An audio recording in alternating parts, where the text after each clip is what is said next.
아멘. 왕 대신 하나님만을 섬기며 또 그분만을 따르는 저와 여러분이 되기를 원합니다. 하나님께서 행하신 큰 일을 생각하라. 우리가 사무엘상 말씀을 함께 살펴보면서 사무엘 선지자 이야기를 하고 있죠. 사무엘은 누구냐면 이스라엘의 사사이면서 또 제사장이면서 선지자였어요.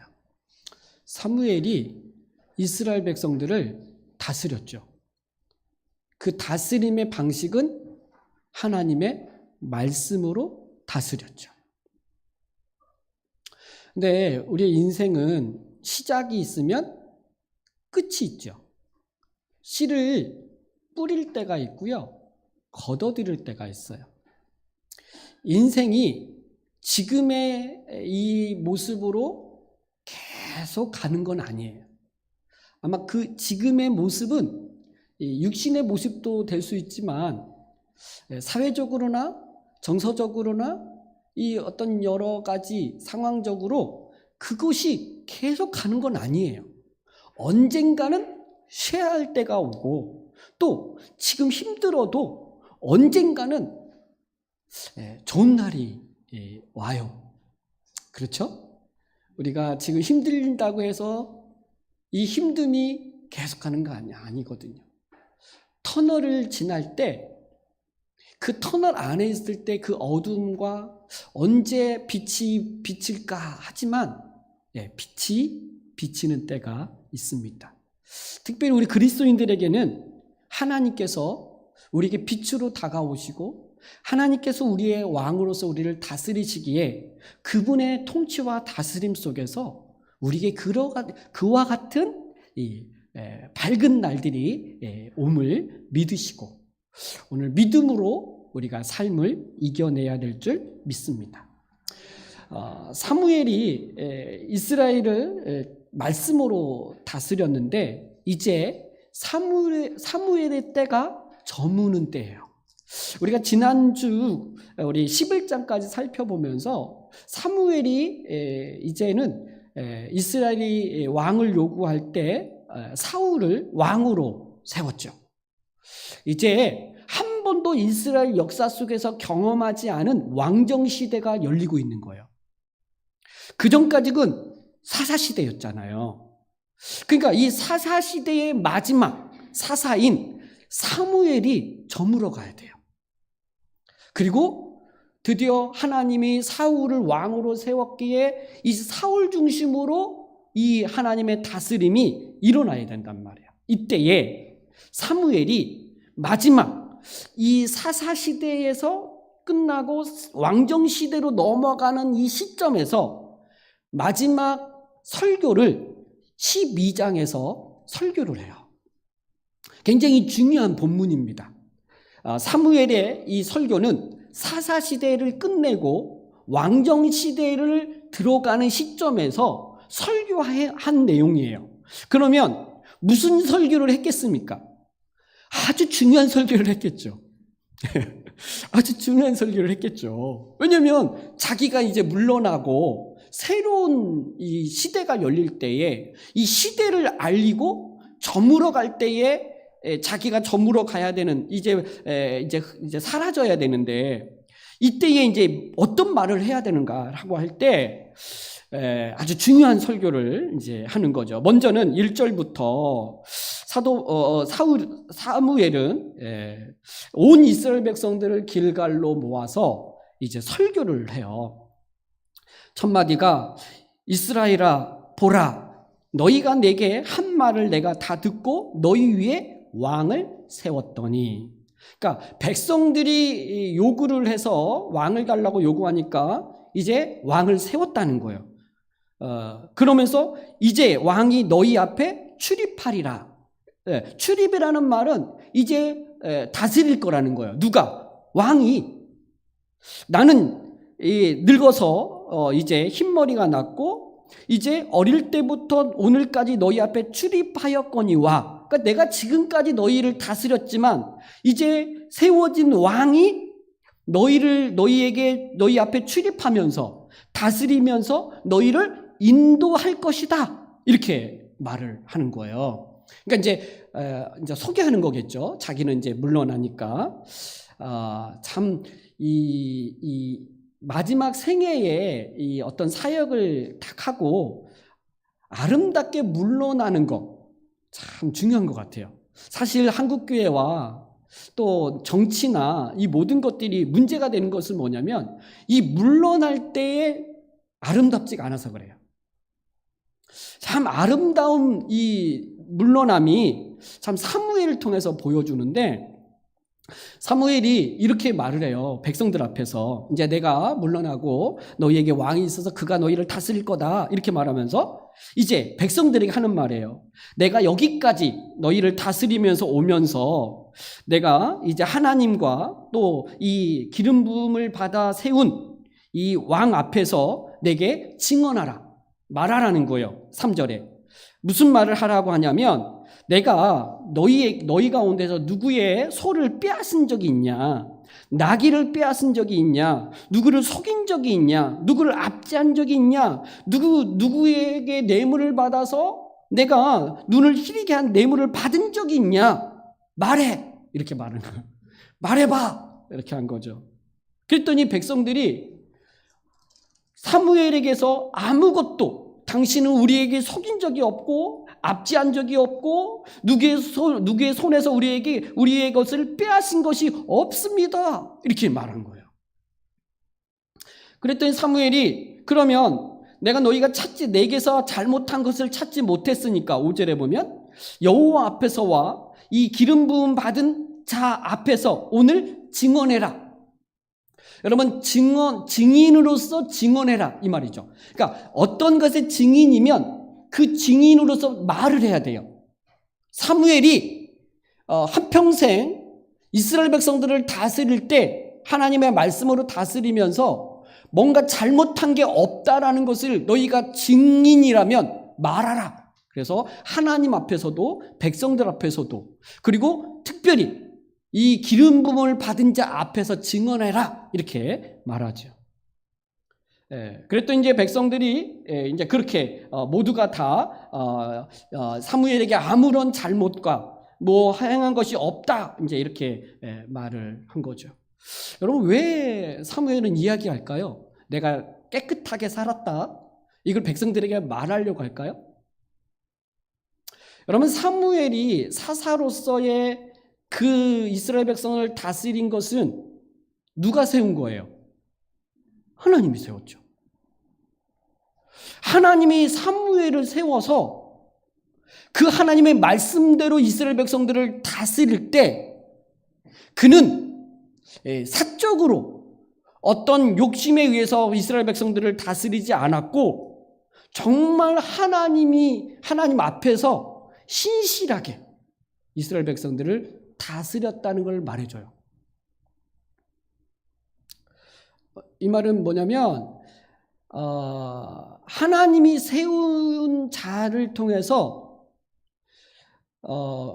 충분히 이스라엘 백성들을 잘 다스릴 수 있다라고 하는 걸 말해주죠. 자, 이 이야기는 더 이어서 설명해 갈게요. 두 번째는, 여러분, 이 이야기를 왜 하냐면 자기가 깨끗하다 이 말이 아니라, 물론 그것도 있을 수도 있겠지만, 여러분, 누구 앞에서 증언하라 그래요? 하나님 앞에서와 누구? 기름 부음 받은 자 앞에서 증언하라 그래요. 그럼 기름 부음 받은 자는 누굴까요? 왕이죠. 사울 왕이죠. 그러면 하나님께 부름을 받아서 하나님을 대신해서 이스라엘 백성을 다스릴 때에 어떻게 그의 백성을 다스려야 되는지를 샘플로 자기의 인생을 통해서 사울에게 보여준 거예요.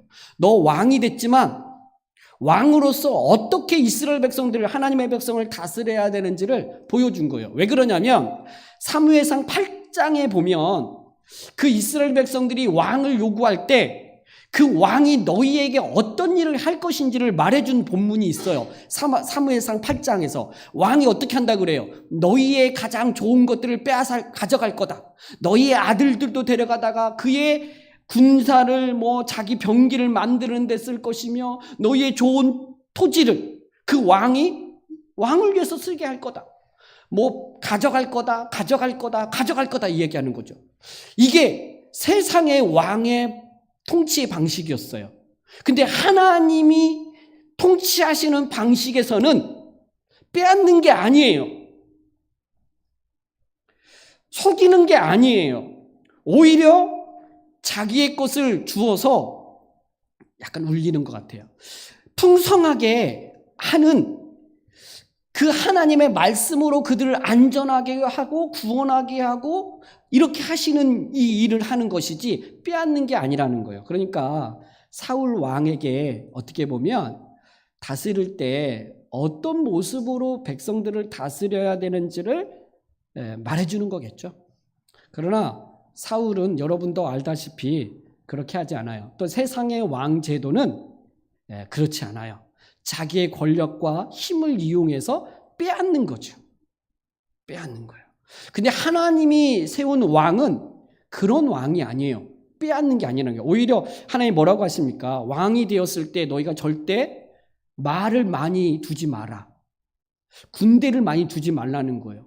재산을 많이 갖추지 마라. 왜냐하면 그것으로 너희가 강해지는 게 아니라 여호와 하나님으로 인하여 강해진다는 걸 알려주는데 사람들은 믿지 않죠.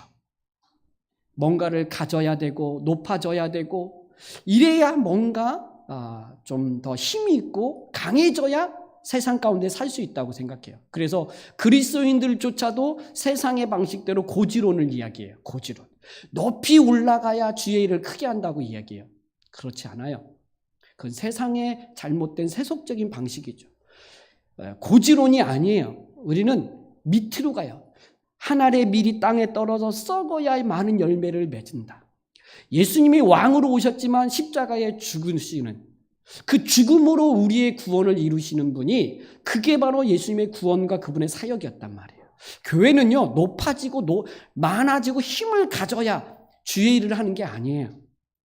어쨌든 그런데 이런 이 왕정 시대가 열리면서 사무엘이 지금 그런 세상적인 어떤 것들로 이스라엘 백성들을 다스리지 않았다라는 것을 말해주면서 이제 기름 부음을 받은 사울도 그런 방식이 아니라 사무엘이 그렇게 했던 방식으로 해야 될 것을 보여주는 장면이겠죠. 자, 그러면서 사무엘이 6절부터 이제 본격적으로 설교를 하기 시작합니다. 어떤 설교냐? 이 이스라엘 역사를 다시 상기시켜요. 그 역사에 대한 이야기 속에서 가장 핵심은 뭐냐면 너희를 구원하신 이가 누군지를 말해줘요. 너희를 인도하신 이가 누군지를 말해주는 설교를 하는 거예요. 그러니까 이걸 기억하라는 거예요. 다시 상기시키면서 누가 우리를 구원하시지? 누가 우리를 인도하셨지? 누가 우리를 다스리시는 분이지? 이걸 기억하도록 6절부터 이야기하는데 누구부터 이야기하느냐? 모세와 아론에서부터 시작해요. 여러분 이 6절에 보면 사무엘이 백성에게 이르되 모세와 아론을 세우시며 너희 조상들을 애굽 땅에서 인도하여 내신 이는 누구다? 여호와다. 이렇게 이야기하죠. 자, 하나님께서 이스라엘 백성들을 애굽 땅에서 인도하신 이가 하나님이라는 거예요. 근데 누구를 통해서 했어요? 모세와 아론을 세워서 이스라엘 백성들, 너희 조상들을 애굽의 땅에서 인도했다.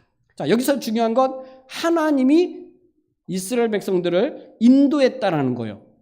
그러면 그 인도하실 때 누구를 들어 사용했냐? 모세와 아론을 세워서 한 거예요.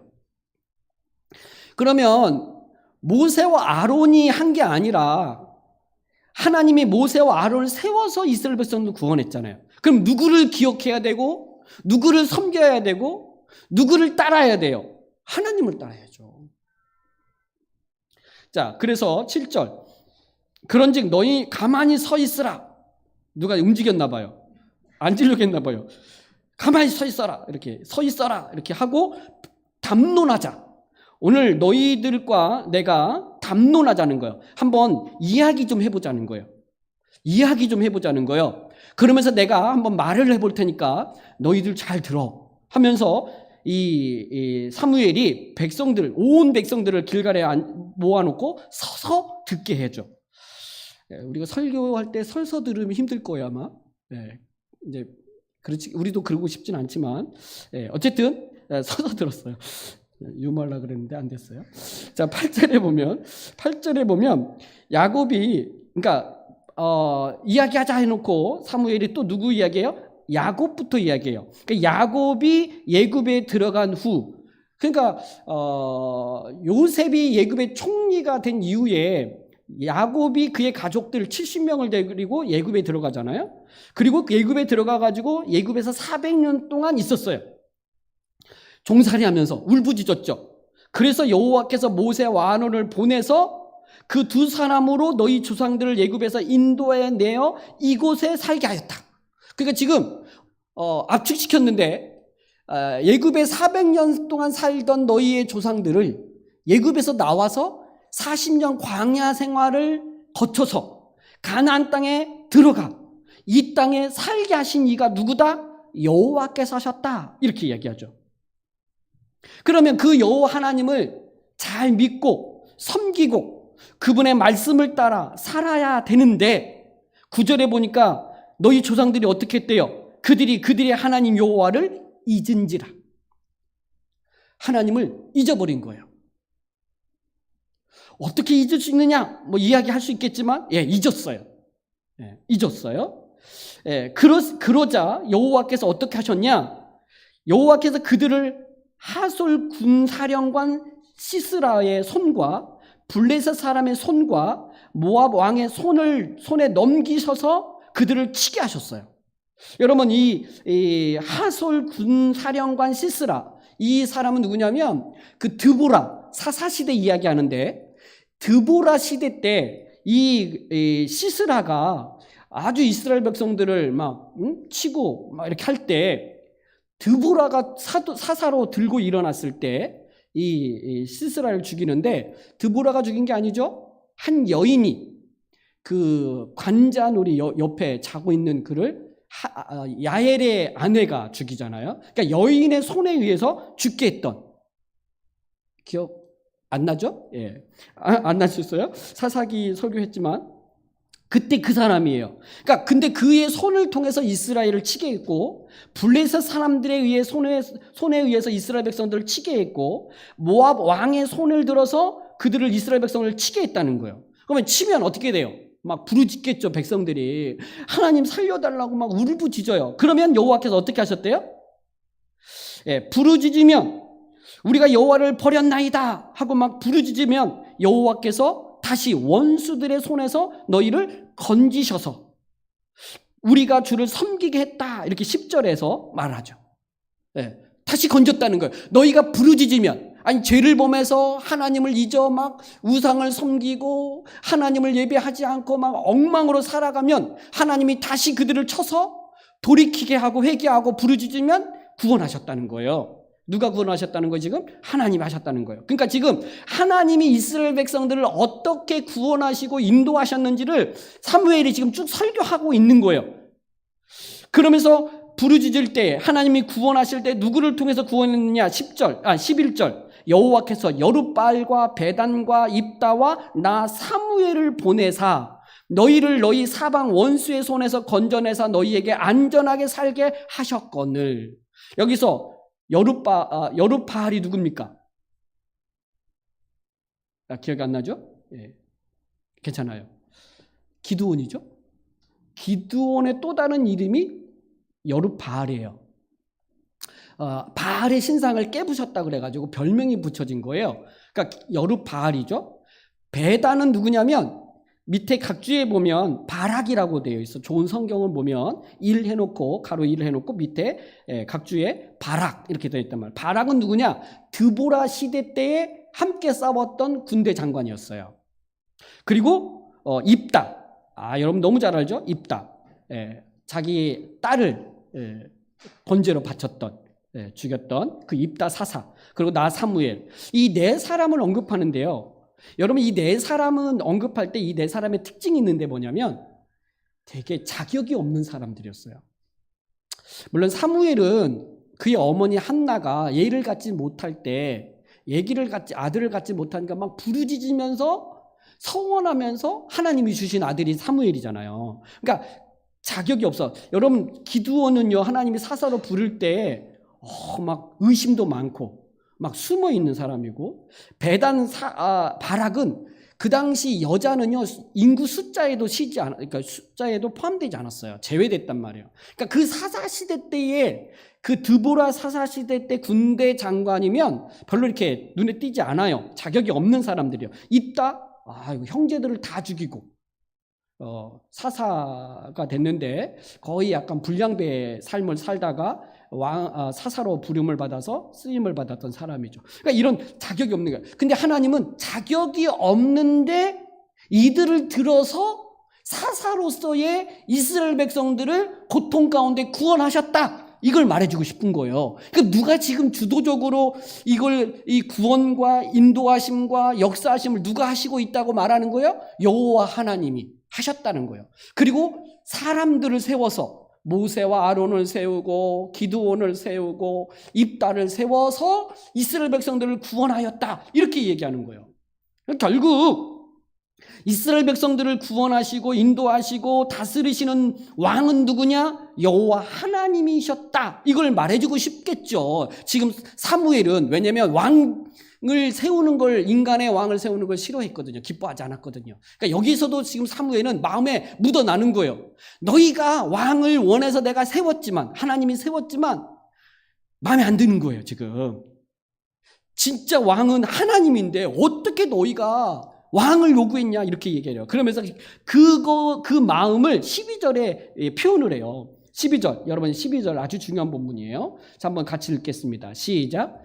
너희가 암몬 자손의 왕 나하스가 너희를 치러 옴을 보고 너희의 하나님 여호와께서는 너희의 왕이 되심에도 불구하고 너희가 내게 이르기를 아니라 우리를 다스릴 왕이 있어야 하겠다 하였도다. 여러분, 이 암몬 자손 왕, 지난주에 이 사울 왕이 이 나하스와의 전쟁에서 이겼다는 이야기를 하고 이제 본격적으로 왕으로 등극하는 이야기를 했잖아요. 근데 이스라엘 백성들이 이 암몬의 왕 나하스가 자꾸 쳐들어오니까 백성들이 움직였던 것 같아요. 우리에게 왕이 있어야 되겠습니다. 근데 뭐라 그래요?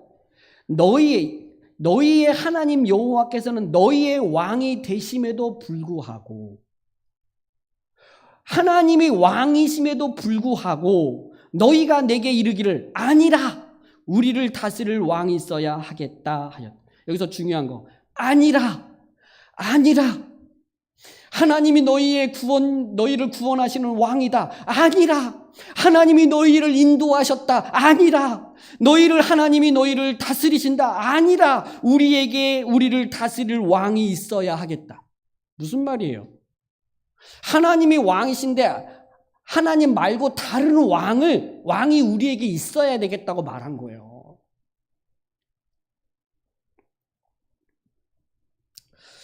저에게, 목사님, 우리에게 담임 목사가 필요합니다, 이렇게 말하면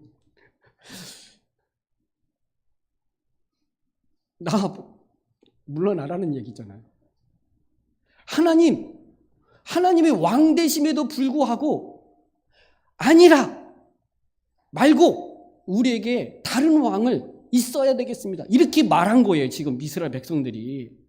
이걸요, 하나님이요, 너무 슬프고 너무 하나님 앞에 큰 죄를 범한 거예요. 그러니까 모르고 한 것이 죄가 아닌 게 아니라 모르고 하는 것도 죄예요. 무지가 죄예요. 무지가 죄. 전 몰랐는데요. 네, 모르고 사회에서 뭔가를 죄를 범했다고 법이 용납해 주나요? 법은요, 모르고 했어도 죄는 죄예요. 이스라엘 백성들이요, 지금 하나님이 왕이신데 아니라 하나님 왕 말고 다른 왕이 있어야 되겠습니다. 이렇게 요구했다는 거예요. 그러면서 13절에 사무엘이 말해요. 자, 이제 너희가 구한 왕, 너희가 택한 왕을 보라. 이렇게 말하죠. 그러니까 진짜 왕이 여호와 하나님인데 너희가 그 하나님을 제끼고 너희가 요구한 왕, 너희가 택한 왕, 너희가 요구한 그 왕을 보라. 누굴 보라고 할까요? 사울을 보라고 했겠죠. 모든 백성은 서서 사울을 쫙 봤을까요? 뭐 그런 의미는 아니겠죠. 지금 진짜 참된 왕이 있는데 인간 왕을 세워서 우리를 다스리게 하라고 말할 때 이 왕을 보라는 거예요. 이 하나님과 왕 대신 하나님과 이 사울 왕을 보라고 하는 거죠. 볼 때 우리는 느끼는 거죠. 사울이 우리를 구원할 수 있는가? 사울이 진짜 우리를 인도할 수 있는가? 사울이 우리를 참되게 다스리는 왕인가? 아니죠. 근데 백성들은 하나님 눈에 보이지 않는 왕 말고 눈에 보이는 왕을 요구한 거예요. 제가 아까 그 출애굽할 때 하나님께서 이스라엘 백성들 애굽 땅에서 인도하여 내신 이가 하나님이신데 누구를 통해서 인도하셨냐면 모세와 아론을 세우시고 그 두 사람을 통해서 이스라엘 백성들을 인도하셨다. 이렇게 얘기했어요. 그러면 이스라엘 백성들이 애굽에 나올 때 사실 하나님이 이스라엘 백성들을 이렇게 출애굽하고 나오게 하고 인도해 가시거든요. 근데 그 앞에서 이끌어가는 사람은 모세와 아론이에요. 사람들은 모세와 아론을 보고 있죠.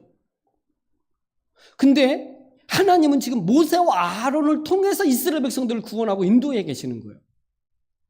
그럼 여기서 진짜 참된 믿음을 가진 사람들, 신앙을 가진 사람, 하나님을 믿는 사람은 모세와 아론을 보면서 누구를 봐야 돼요? 하나님을 봐야죠. 하나님이 우리를 인도하시는구나. 모세는 우리와 똑같아요. 하나님이 그를 세워서 구원하시는 것뿐이에요. 우리는 가끔 달을 좀 보라고 달을 향하여 손가락을 가르치면 사람들은 달을 보는 게 아니라 손가락을 본다 그러잖아요.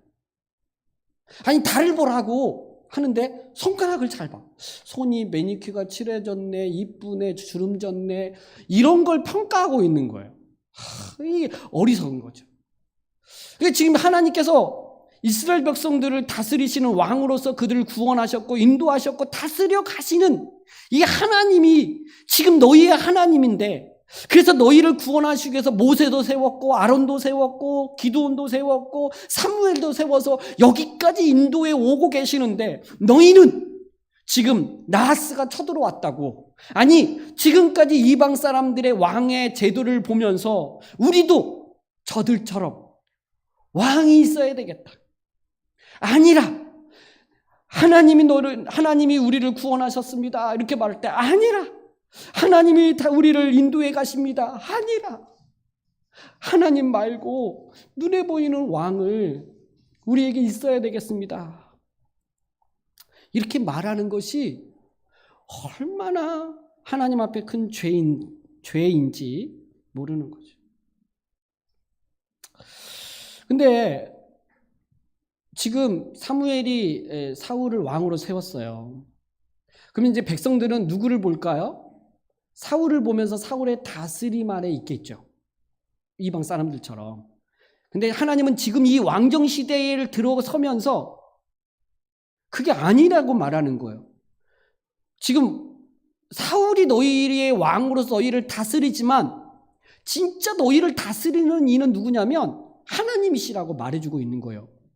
그러면서 사울 왕도 하나님의 다스림에 순종해야 되고 백성도 하나님의 다스림에 순종해야 된다는 것을 말해줘요. 이게 14절, 15절이에요. 자, 함께 읽겠습니다. 시작. 너희가 만일 여호와를 경외하여 그를 섬기며 그의 목소리를 듣고 여호와의 명령을 거역하지 아니하며 또 너희와 너희를 다스리는 왕이 너희의 하나님 여호와를 따르면 좋겠지만은 너희가 만일 여호와의 목소리를 듣지 아니하고 여호와의 명령을 거역하면 여호와의 손이 너희의 조상들을 치신 것 같이 너희를 치실 것이라. 아멘. 왕이 세워져서 사울 왕이 너희를 다스릴 거예요. 그러면 백성들은 뭘 기대해요? 사울 왕이 우리를 다스려서 나하스와의 전쟁에서 이긴 것처럼 우리를 잘 다스릴 거다 이렇게 봐요. 근데 하나님은 지금 뭐라고 말하냐면 왕도 하나님의 다스림에 순종해야 되고 하나님을 섬겨야 되고 백성들도 여호와의 목소리를 듣고 그 명령을 거역하지 말고 그 하나님을 따라야 된다 이렇게 말하고 있는 거예요. 자, 사사시대나 왕정시대나 하나님이 다스리는 방식은 똑같아요. 하나님이 왕이시고 그분이 다스리고 그분이 인도하신다는 거예요. 사사시대 때도 하나님께서는 이스라엘 백성들을 다스렸고 인도하셨어요.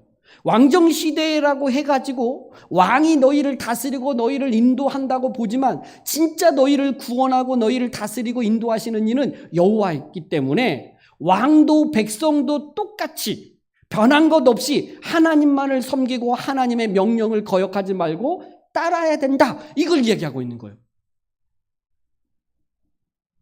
변하지 않은 거예요. 시대가요, 달라져도 하나님을 섬기고 하나님이 우리의 왕 되심은 변하지 않아요. 그분이 우리를 다스린다는 거예요. 그러나 달라진 건 뭐냐? 눈에 보이는 왕이 세워진 것뿐이에요. 그 왕도 뭐라 그래요? 하나님은 뭐라고 말씀하세요? 왕도 여호와의 다스림 앞에서 그분을 따라야 된다. 너희와 너희를 다스리는 왕이 너희의 하나님 여호와를 따르면 좋겠지만은 뭐라 그래요? 왕도 여호와 하나님을 따라야 된다는 거예요. 그 명령에 순종해야 된다는 거예요. 근데 만약 너희가 여호와를 따르지 않고 섬기지 않고 그분을 거역하면 너희 조상을 치신 것처럼 너희도 여호와께서 치실 것이다. 똑같은 원리잖아요. 저는 교회의 원리는 똑같아야 돼요. 어떤 목사님이 와도 어떤 지도자가 앞에 서도 성경의 기반으로 십자가 복음으로 성경적인 교회를 꿈꾸며 함께 가는 이 원리는 똑같아야 돼요. 달라지면 안 돼요. 목사님마다 달라. 그래, 뭔가 뭘 말하는지를 알겠는데 근본적인 원리적인 건 똑같아야 돼요. 모두가 다 하나님만을 섬기고 하나님의 명령에 순종하고 그분을 온전히 따르는 이런 모습으로 가야 되는 것이지 누가 하나님의 자리를 대신해서 올라설 수 없어요. 사울도 그 왕으로 세워졌지만 그가 이스라엘 백성들을 다스리지만 그건 하나님을 대신해서 다스리는 거예요. 이렇게 모두가 다 하나님 여호와 하나님 앞에 순종하고 그분을 섬기고 다스려야 된다라고 말씀하시면서 이제 16절부터 하나의 사건을 이제 일어나는데 16절에 보면 너희는 이제 가만히 서서 또 누가 앉으려고 그랬나 봐요. 막 움직였나 봐요. 이렇게 힘들어가지고 이제는 좀 움직였는데 이제 가만히 서서 이렇게 또 서 있으라는 거예요. 그러면서 아까 7절에서는 들으라 그랬잖아요. 들으라. 하나님이 누가 우리를 구원하셨고 인도하셨고 다스리시는지를 들으라 이렇게 말했는데 16절에서는 이제 가만히 서서 여호와께서 너희의 목전에서 행하시는 이 큰 일을 뭐 하라? 보라. 이거예요. 보라. 뭔가 하나님이 보여주겠다는 거예요. 누가 하나님인지 누가 너희의 왕인지를 보여주겠다는 거예요. 그리고 너희가 그 왕을 아니라 하고 우리를 다스릴 왕이 있어야 하겠다라고 말한 이 백성들에게 뭘 보여주겠다는 거예요. 그러면서 17절 오늘은 밀 베는 때가 아니냐. 자, 이때가 백성들이 모인 때가 어느 때예요? 밀 베는 때예요. 여러분 밀 베는 때는 5월에서 6월 정도 되는 때예요. 이때가 어느 때냐? 추수 때예요. 추수 때. 추수 때라고요. 근데 이 추수 때는 비가 오지 않아요. 이스라엘 백성들의 농사를 지을 때 이른 비와 늦은 비를 통해서 곡식이 추수를 하게 되는데 이른 비는 그 씨를 뿌릴 때 비가 내려줘야 되잖아요. 그게 9월 말에서 10월이에요. 그리고 이제 심은 그 씨가 자라가지고 열매를 맺으려면 또 비가 와줘야 돼요. 그래서 늦은 비가 와야 되는데 그 늦은 비가 3월 정도 돼요. 그리고 나서는 건기에 들어가는 거예요. 비가 안 와요. 안 오는 때야. 이 5월, 6월은 밀을 벨 때는. 그런데 하나님께서 이 사무엘이 뭐라 그러냐면 내가 여호와께 아뢰어 여호와께서 우레와 비를 보내사. 지금 오늘 하나님께서 너희에게 우레, 천둥, 번개와 폭우를 내리게 하겠다는 거예요. 왜 내리게 하겠냐 하실 때 너희가 왕을 구한 일, 곧 여호와의 목전에서 범한 죄악이 큼을 너희에게 밝히 알게 하시리라. 지금 이스라엘 백성들이 왕을 요구한 것이 여호와의 목전에서 범한 죄악이 아주 큰 것을 너희로 하여금 알게 하기 위함이라는 거예요. 여러분, 하나님은 우리를 용서하시죠? 그리고 우리를 사랑하세요. 그런데요, 회개하지 않는 용서는 없어요. 내가 이거 잘못했다. 내가 이거 정말 하나님 앞에 죄다. 이 뉘치고 돌이킬 때 하나님은 진정한 용서가 우리에게 일어나는 거예요. 회개 없는 용서 안 돼요. 이스라엘 백성들이 왕을 요구한 것이 하나님 앞 목전에서 아주 큰 죄인데 이 죄가 얼마나 큰지를 밝히 알게 하기 위해서 뭘 하시겠다는 거예요? 하나님이 지금 우레와 비를 내리겠다는 거예요. 그러면 우레와 비를 내리면 저 같으면 어떻게 할까요? 그 중에 제일 막 나간 놈 있잖아요. 막 이렇게 하나님 앞에 막 와 있어야 이렇게 선동했던 그 사람한테 번개를 팍 내리쳐가지고 봐봐 너희들이 얼마나 큰지를 이렇게 하면 좋겠는데 하나님이 그렇게 하지 않아요. 우레와 그러니까 천둥 번개와 막 폭우를 내리치는데 내리는데 번개는 다른 데 쳐.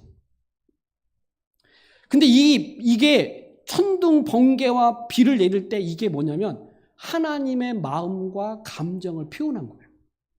지금 너희가 이 왕을 구한 것이 얼마나 하나님 앞에 큰 죄인지 하나님이 그 마음의 슬픔과 그 하나님의 이 진노에 대한 이 표현이 우레와 비로써 보여준 거예요. 비가 오지 않는 때에 이걸 보여주는 거예요. 백성들은 지금 비 올 때가 아닌데 천둥이 칠 때가 아닌데 천둥 번개가 치고 막 비가 오는 것을 보면서 백성들은 지금 두려워 떨었죠. 지금 이게 무슨 일이냐. 그러면서 하나님의 살아계심을 보면서 막 두려워 떨어요. 그러면서 사무엘에게 말해요. 우리를 위해서 기도해달라. 우리가 죽겠다. 우리가 죽지 않도록 기도해달라. 이렇게 막 간청을 하죠. 19절에 보면 모든 백성이 사무엘에게 이르되 당신의 종들을 위하여 당신의 하나님 여호와께 기도하여 우리가 죽지 않게 하소서. 우리가 우리의 모든 죄의 왕을 구하는 죄악을 더하였나이다. 우리를 죽지 않게 기도해 주세요 라고 말하면서 그들이 뭐라 그랬어요? 19절 하반절에 우리가 우리의 모든 죄의 왕을 구하는 악을 더했다는 거예요. 여러분, 우리의 모든 죄, 우상 숭배하고 제사에 엉망으로 드리고 하나님 사랑하는 것보다도 다른 걸 사랑하고 이런 죄 저런 죄 막 엄청 많은데 그 많은 죄에 뭘 하나 더 얹었어요? 왕을 구하는 악을 더 하나 얹은 거예요. 이 죄를 우리가 범했다고 하나님 앞에 또 사무엘에게 말하죠. 우리가 죄를 범했습니다. 우리가 이 모든 악에서 왕을 구하는 악을 더했습니다. 우리 좀 살려주세요라고 막 하죠. 근데 하나님께서 사실은 어떤 징계를 할 때 우리를 죽이려고 하지 않아요. 하나님은 우리를 망하게 하는 게 아니에요. 하나님은 우리를 회복시키시기를 원하시죠. 할렐루야. 하나님은요, 우리로 하여금 돌아서서 하나님만을 섬기고 하나님의 말씀을 따라 살아가도록 하나님은 이 우레와 비와 능력들을 행하시는 거예요. 막 살려달라고 기도해달라고 말하니까 20절에 사무엘이 뭐라 그래요? 사무엘이 백성에게 이르되 두려워하지 말라. 너희가 과연 이 모든 악을 행하였으나 여호와를 따르는 데서 돌아서지 말고 오직 너희의 마음을 다하여 여호와를 섬기라. 너희가 죄를 범했지만, 너희가 악을 행하고 있지만, 너희가 지금 개차반으로 살고 있지만, 그러나 여호와께 돌아서지 말고 여호와를 따르라. 여호와만을 섬겨라. 이게 하나님의 마음이에요. 저는 아까 제가 이 백성들이 그 악을 행했을, 왕을 구하는 악을 행했을 때, 우레를 범할 때, 천둥 번개를 칠 때, 저 같으면 그 중에 제일 나쁜 놈한테 탁 칠 텐데 하나님은 그렇게 하지 않아요.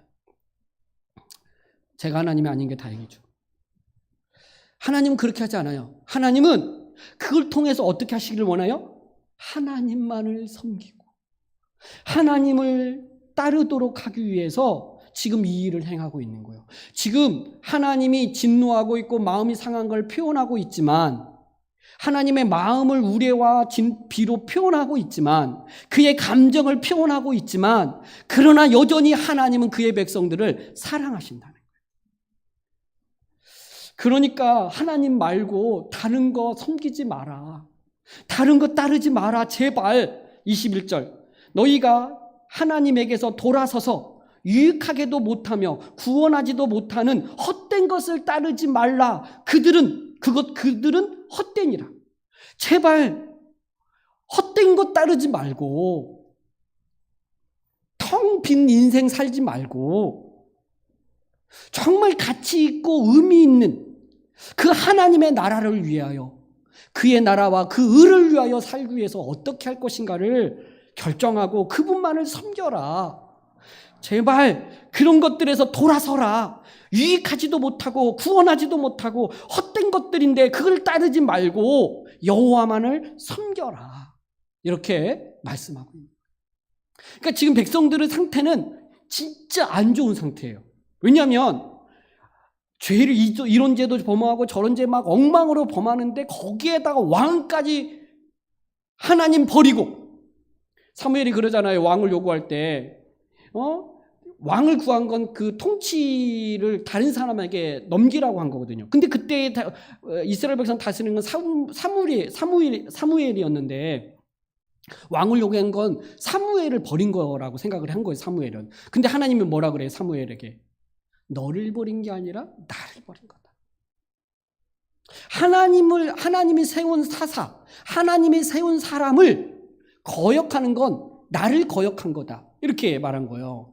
그러면서 이스라엘 백성들이 이 왕을 구하는 죄까지 범하면서 엉망이잖아요. 지금 사실 하나님의 진짜는 이렇게 막 진노가 크면 그 번개가 그냥 아까 말한 대로 그냥 탁탁탁 이렇게 아주 그냥 이렇게 했어야 되는데 그렇지 않아요. 하나님이 그의 백성을 돌이켜서 하나님만을 섬기고 하나님만을 따르게 하기 위함이에요. 그러면서 이 상태가 너무 안 좋은 이스라엘 백성들의 상태 속에서 하나님이 복음을 선포해요. 그게 22절이에요. 저는 22절부터 24절을 읽으면서 보면서 막 흥분이 됐어요. 그리고 너무 감격스러웠어요. 여러분, 자 22절부터 24절 한번 읽어볼까요? 자, 시작. 여호와께서는 너희를 자기 백성으로 삼으신 것을 기뻐하셨으므로 여호와께서는 그의 백성 이름을 위해서도 자기 백성을 버리지 아니하실 것이요 나는 너희를 위하여 기도하기를 쉬는 죄를 여호와 앞에 결탄코 범하지 아니하고 선하고 의로운 길이 너희에게 가르칠 것인즉 너희는 여호와께서 너희를 위하여 행하신 그 큰 일을 생각하여 오직 그를 경외하며 너희의 마음을 다하여 진실이 섬기라. 아멘. 여러분, 이 엉망인 이 백성들을 하나님이 자기 백성 삼으신 것을 뭘 하셨대요? 기뻐하셨대요. 기뻐하셨대요. 로마서에 보면 우리가 원수 되었을 때 하나님께서 자기 아들을 내어주심으로 하나님의 사랑을, 우리를 향한 하나님의 사랑을 확증하셨다. 이렇게 로마서 5장에서 말씀을 하죠. 원수 되었을 때 하나님이 우리를 사랑하셔서 자기 아들을 내어주셨어요. 그리고 하나님의 자녀 삼아 주셨죠, 우리를. 여러분, 이 엉망인, 정말 완전히 무너질 대로 무너져 있는 이 백성들을 향하여 하나님이 뭐라고 말씀하시냐면, 번개를 치는 게 아니고 너희를 자기 백성 삼으신 것을 기뻐하신다. 기뻐하신대요. 우리를 하나님 백성 삼으신 것을 기뻐하신대요. 우리를 그리스도 안에서 하나님의 자녀 삼으시는 것을 기뻐하신대요. 이게 하나님이에요. 이렇게 우리를 사랑하시고 다가오시고, 하나님이 우리를 결탄코 버리지 않는데요.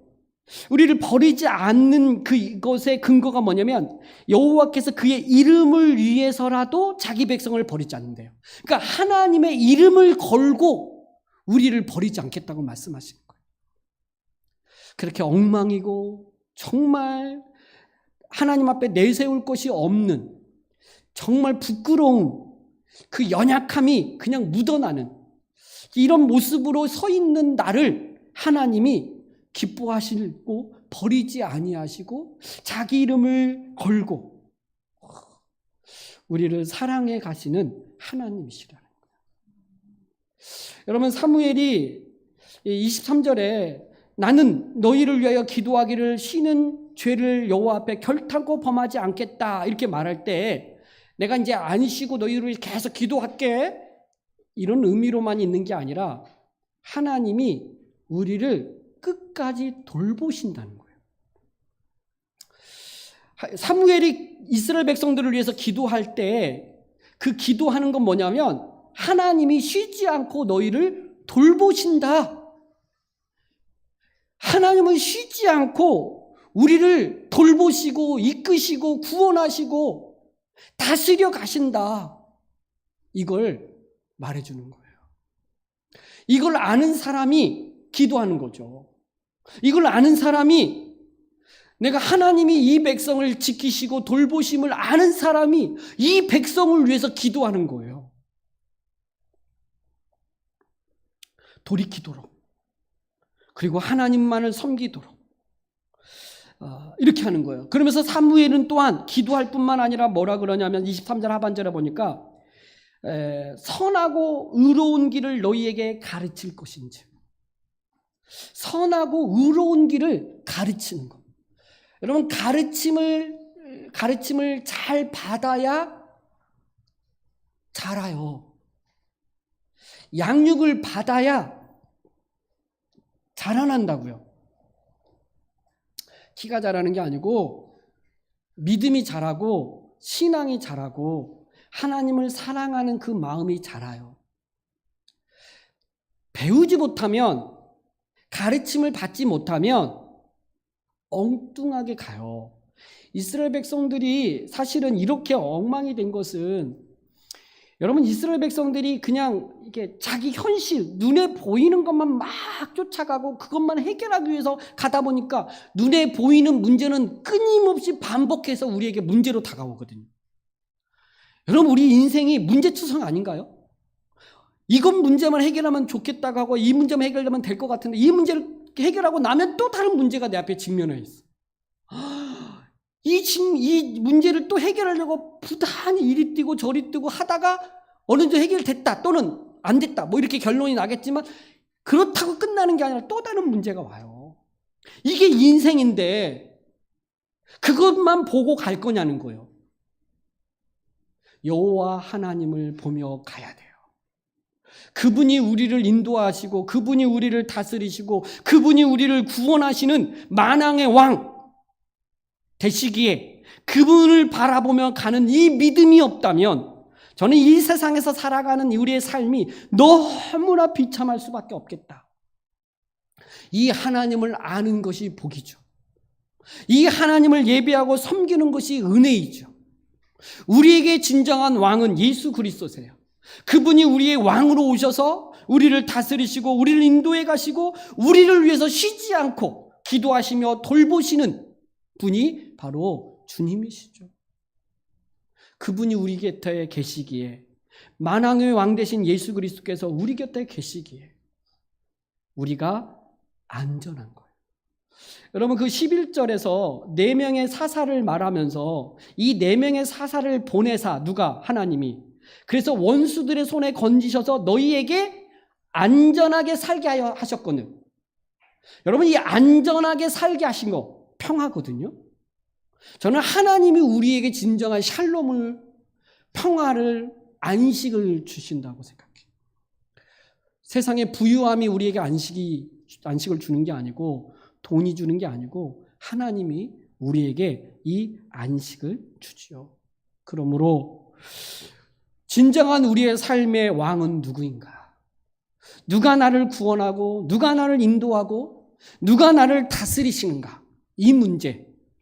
우리가 사사시대 때에 왕이 없으므로 자기 소견에 옳은 대로 행하였더라.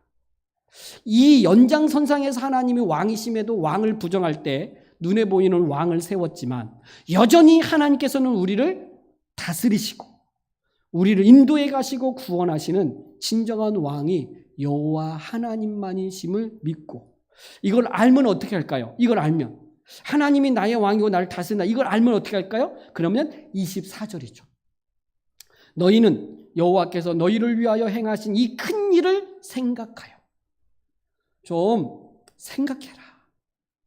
여러분, 지금 사무엘이 설교하면서 너희는 가만히 서서 있어, 내가 나랑 대화하자, 너희는 오늘 가만히 서서 여호와께서 행하신 큰 일을 보라 할 때 그 하나님이 행하신 일, 그분이 누구신가를 좀 생각하라는 거예요. 생각. 그리고 결론 24절 마지막 절, 오직 그를 경외하며 너희의 마음을 다하여 진실이 그를 섬기라. 이걸 도출해야죠. 우리의 삶에 누군가 무슨 문제가 생겼을 때 나를 하나님이 죽이려고 한 게 아니고 망하게 하려고 한 게 아니고 결국 나를 돌이켜 하나님을 경외하고 하나님만을 섬기도록 하기 위해서 내 삶에 이런 문제들이 있구나. 결국 하나님께로 돌아와서 그분을 왕으로, 예수 그리스도를 우리의 만왕의 왕으로 섬길 때만이 진정한 이 안식을 누릴 수 있구나. 이걸 알고 가야 되는 거예요.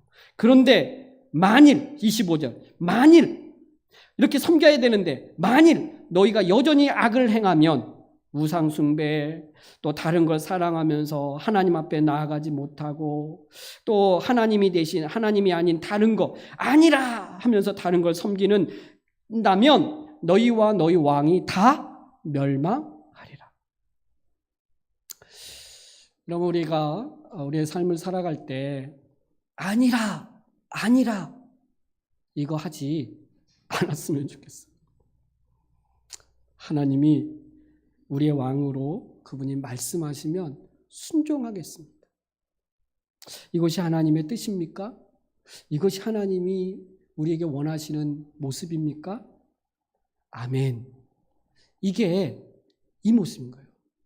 아니, 백성들이 뭐라고 하나님 앞에 아니라 우리를 다스릴 왕이 있어야 하겠습니다. 어떻게 이렇게 말하냐고요. 근데 이게 말하는 게 뭔지 모르는 거예요. 지금 얼마나 큰 죄인지를 몰라. 그러니까 하나님이 막 지금 이들의 이 죄악을 알게 하려고 우리와 번개를 내리친 거죠. 우리가 우리 신앙에서, 우리의 믿음에서 정말 하나님이 우리의 왕 되시고 그분의 구원하심, 십자가를 통해서 구원하시고 그 예수 그리스도께서 우리를 인도하시고 다스리심으로 말미암아 우리의 삶에 진정한 안식을 주시고 안전을 주시고 또 하나님을 섬김으로 인한 하나님이 주시는 복과 은혜를 누리도록 한다라고 하는 것, 이 삶을 살도록 우리를 부르셨다는 걸 믿고 감사하면서 이런 삶을 누리는 저와 여러분이 되기를 주님의 이름으로 축복합니다. 기도하겠습니다. 우리 말씀 기억하면서 여러분, 우리의 삶의 진정한 왕은 누구이고 나는 누구를 지금 따르고 있는가? 무엇을 따르고 있는가? 삶을 되돌아보면서 정말 하나님만을 온전히 섬기고 따르고 나를 구원하시니 나를 다스리시는 이 하나님이심을 고백하면서 잠잠히 주님만을 의지하며 가게 해달라고 기도하고, 혹시 우리가 범죄하고 또 죄 범한 것들이 있다면 회개하고 하나님 용서해달라고, 내가 하나님 너무나 큰 죄악을 범했습니다. 내가 죽을 것 같습니다. 이것 때문에 내가 너무 지금 힘듭니다. 하나님 용서하여 주시고 다시 회복시켜 주셔서 하나님이 나를 백성 삼으신 걸 기뻐하시고 사랑하셔서 그렇게 하나님은 우리에게 모든 걸 다 주신 분이시기에 그 하나님을 믿고 섬기며 살아가는 자가 되게 해달라고, 우리 다시 한번 복음을, 십자가 복음을 붙들고 그 은혜에 감사하며 기도하겠습니다. 하나님 아버지 감사합니다. 오늘 하나님 새로운 시대에 들어서지만 그러나 우리의 믿음과 우리의 신앙은 변하지 않고 여전히 하나님이 우리의 왕 되심을 고백하며 그분의 말씀을 따라 순종하며 살아가야 될 존재임을 알게 하여 주셔서 왕이든 백성이든 선지자든 그 누구든 하나님의 말씀을 따라 순종해야 되고 그 하나님만을 섬기며 사랑하며 살아가야 될 자임을 잊지 않게 하여 주시옵소서.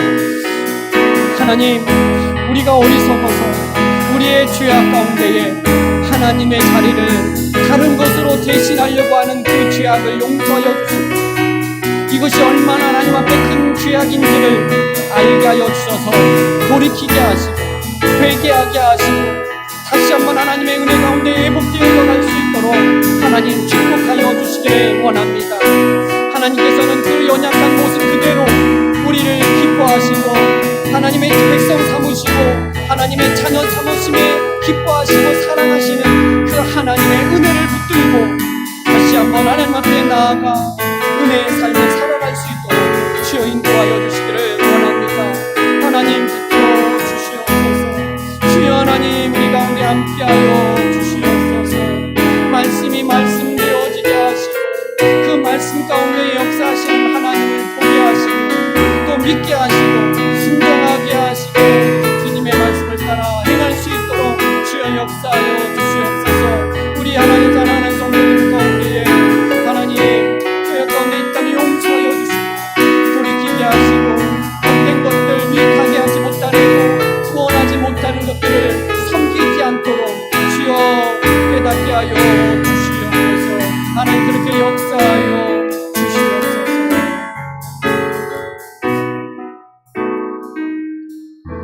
하나님 감사합니다.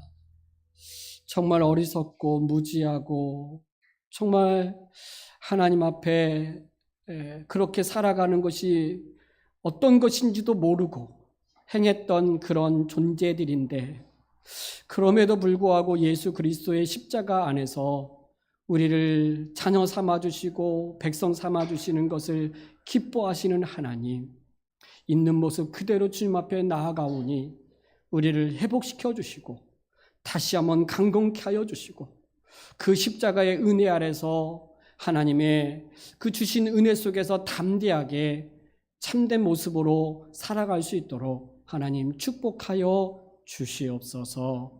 하나님 우리의 삶 속에서 하나님만을 섬기며 정말 마음을 다하여 하나님을 예배하며 주의 뜻을 따라 순종할 수 있는 삶을 살 수 있도록 성령님 우리 안에 역사하시고 진리 가운데로 인도하여 주시옵소서. 교회를 교회되게 하시고 또 예배가 참된 예배로 하나님 앞에 드려지며 그곳에 생명과 회복과 충만함이 나타나게 하여 주시옵소서. 이 땅의 어두움을 볼 때 하나님 빛으로 하나님 어두움을 밝히시사 하나님 죽어있는 그 영혼들을 다시 한번 구원해내는 그런 교회가 되게 하여 주시옵소서. 우리를 통하여 하나님의 놀라운 구원의 역사가 나타나도록 주님 은혜 베풀어 주시고 우리를 사용하여 주시옵소서. 감사드리며 예수 그리스도의 이름으로 기도드리옵나이다. 아멘.